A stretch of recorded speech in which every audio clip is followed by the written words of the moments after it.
How's it going, guys? Luke here from Team Mambo, coming at you today with my Adamancipator deck profile. Now, before I get into the deck profile, please like the video and subscribe to the channel. Alright, let's start with the main deck. So, unfortunately, I'm going to have to start off with one proxy. So, playing 3 Adamancipator Researcher. I'm still waiting on my third one. I have 2 for now. This is probably one of the best extenders in the deck, so you get a free special summon off it from hand if you control a rock, and then you get to Excavate 5 and special summon a non-tuner rock. It's pretty standard, it's kind of stable to play 3. Then we're playing 3 Adamancipator Seeker, another free special summon from hand if you control an Adamancipator monster. So, you know, there's a lot of Adamancipator names in the deck. You've got 9 tuners, and you've got the extra deck ones as well. Does the same as Researcher, Excavate 5, special summon non-tuner rock. Then I'm playing 3 Adamancipator Analyzer.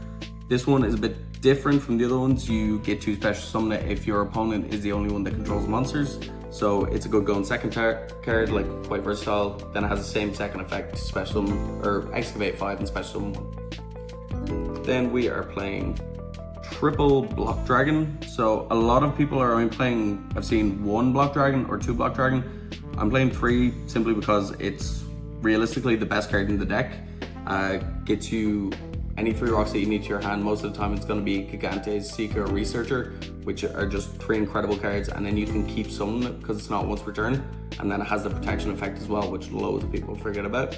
So I would want to see this every opening hand if I'm going first. I don't understand why people just play 1. Yes, it's searchable off Gallant, and then if you need, you can do the Union Carrier play, but I'd rather just open it. Then for extenders, I am playing triple Tenyu Spirit Adhara. So this is a free special summon from hand if you control no effect monsters. This is really nice as well because I played the Unexpected Die package, so you can Unexpected Die and then still summon Adhara. And that's full needle fiber combo there on its own, and that's just 2 cards. A lot of time you can open up this, Die, and a Guardian to stop hand traps, and it's just really strong. Then I am playing 2 Petting Scizor. Now, I could play 3 if I wanted. I've just been playing with 2 for quite a while now. I'm considering bumping it up because it's a free special summon from hand if you have no monsters in your graveyard. And because it's a level 4, it's really good for making rank 4s to get Gallant Granite, which is obviously the best rank 4 in the deck to search out Block Dragon if you don't already have it. Or you can use it to bait hand traps by searching out stuff like Researcher, you know, Beta Veiler, Ash. Then you're playing 3 DokiDoki. This is kind of staple to play at 3 because you can, it's a really good normal summon if you have the right levels and right rocks in your hand to discard. So you can get Guardian off it, or you can get Analyzer, Researcher, Seeker, depending on what you already have. Or you can excavate it off one of the main deck Adamancipators or even the Raptite, and you can special summon it as well and then continue to combo off. Then we are playing 3 Quackmare Guardian. This is probably the best thing you want to see when you excavate, like if you're going first, or let's say game 2 or game 3 you're going first, because it stops hand traps. So mainly it's going to stop Nibiru. The other hand traps you're probably not too fussed about because you can just play through them really easily if you open up a decent or a good hand. So this is just kind of extra insurance to stop Nib. Then I'm playing 2 Tactical Crusader. So this you don't necessarily have to play 2. I'm thinking about cutting it down to 1, but I'm sticking with 2 for the moment because it's not a great card to draw, but it's really good for editing the likes of Floodgates. I've seen a lot of Salamangreat players playing Goes and Match because of that guy who topped the PPG event recently, and he's playing 3 Goes and Match in the main. So this actually won me a few online games, outing that completely. It comes in handy a lot of the time, and again, it's another level 4 for making rank 4s. Then we're playing 1 Gate Blocker. So this is another card you want to hit off any of the main deck Adamancipators at the start of your combo because it prevents targeting and also negates your opponent's field spell cards. It's just really good. So it stops Veiler, it stops Imperm. It's really strong going first. Then I'm playing 1 Gigantes.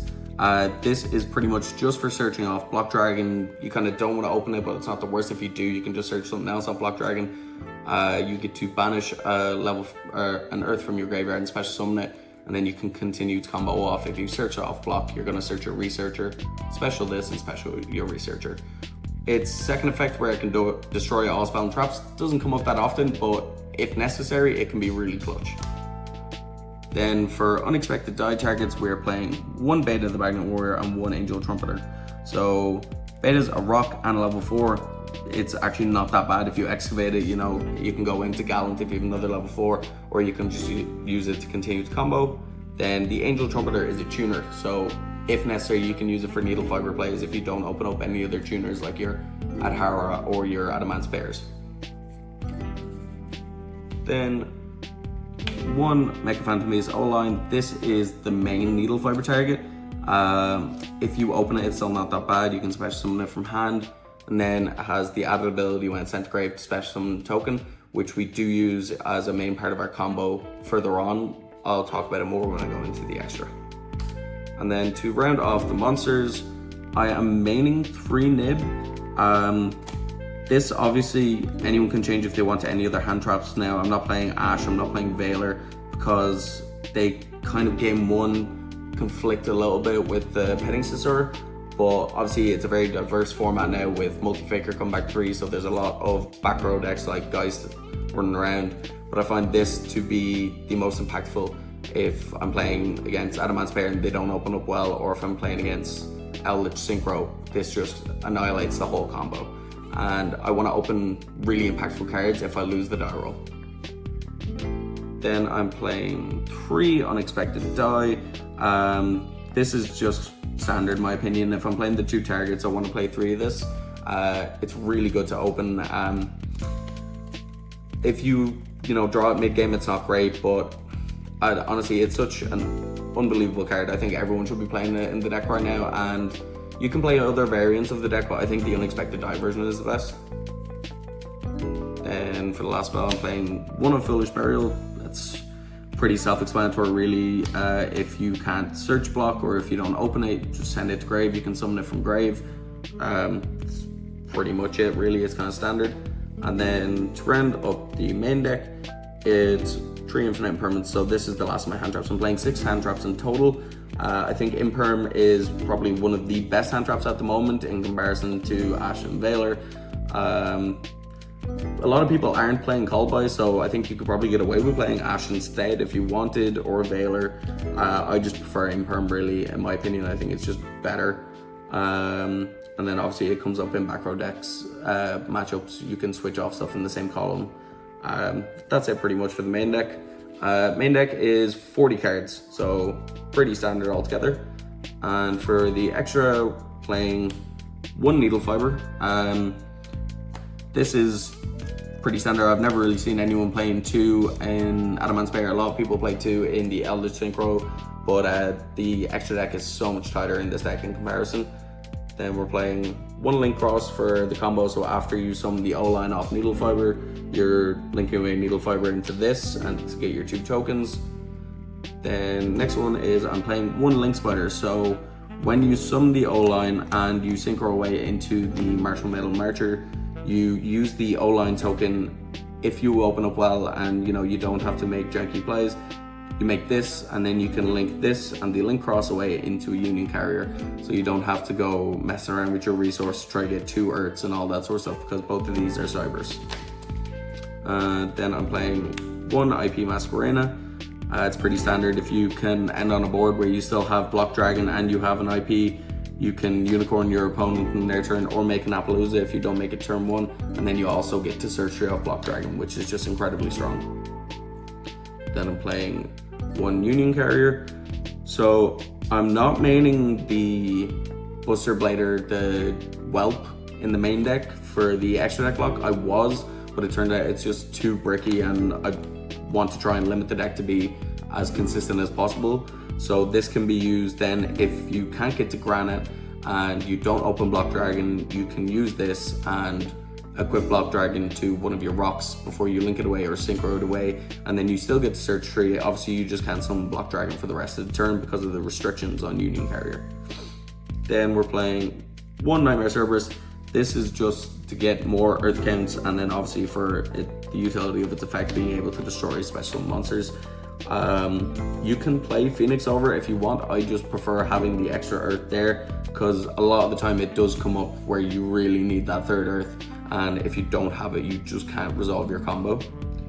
Then I'm playing one Nightmare Unicorn, so it's mainly an IP target.